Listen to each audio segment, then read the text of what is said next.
Drugs और alcohol जैसे intoxicant को कंट्रोल करो। आर्टिकल 48 कहता है कि काउस और कैटल्स की प्रोटेक्शन करना होगा। इनका मेन आइडिया है कि एक मॉरल, सेल्फ रिलायंट और रूरल इंडिया बनाना।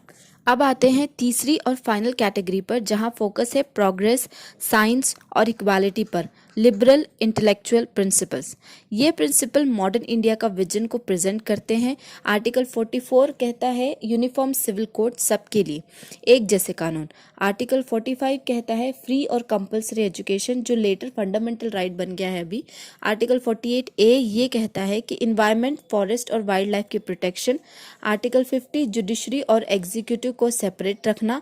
आर्टिकल 51 इंटरनेशनल पीस और कॉपरेशन को प्रमोट करना। इन सब के अलावा कॉन्स्टिट्यूशन के कुछ और पार्ट्स में भी डायरेक्टिव्स दिए गए हैं, जैसे कि आर्टिकल 335 में SC/ST के लिए जॉब रिजर्वेशन दिया गया है। आर्टिकल 350A में माइनॉरिटी लैंग्वेज एजुकेशन और आर्टिकल 351 में हिंदी लैंग्वेज डेवलपमेंट कहा गया है। पर ये सब सिर्फ पेपर पर ही नहीं बल्कि गवर्नमेंट ने इन्हें इम्प्लीमेंट भी किया है, जैसे 5 year plans, land reforms, minimum wages act, maternity benefit act, wild life act, forest conservation act. ये सब DPSP से ही इंस्पायर्ड लॉ हैं।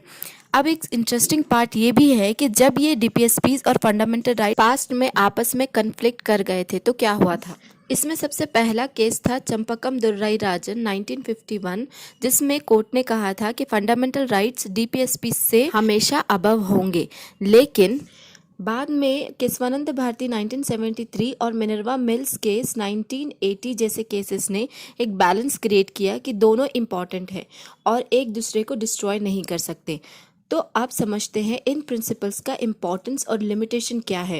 इम्पॉर्टेंस ये है कि ये कॉन्स्टिट्यूशन का सोल है। डॉक्टर BR अम्बेडकर ने कहा था कि DPSPs प्रोवाइड करता है सोशल और इकोनॉमिक डेमोक्रेसी, जबकि फंडामेंटल राइट्स प्रोवाइड करता है पॉलिटिकल डेमोक्रेसी।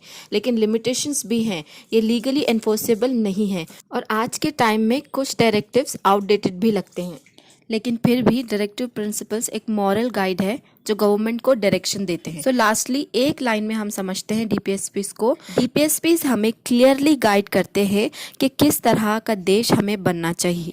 एक ऐसी कंट्री जहां सभी को इक्वालिटी, जस्टिस और डिग्निटी मिल सके।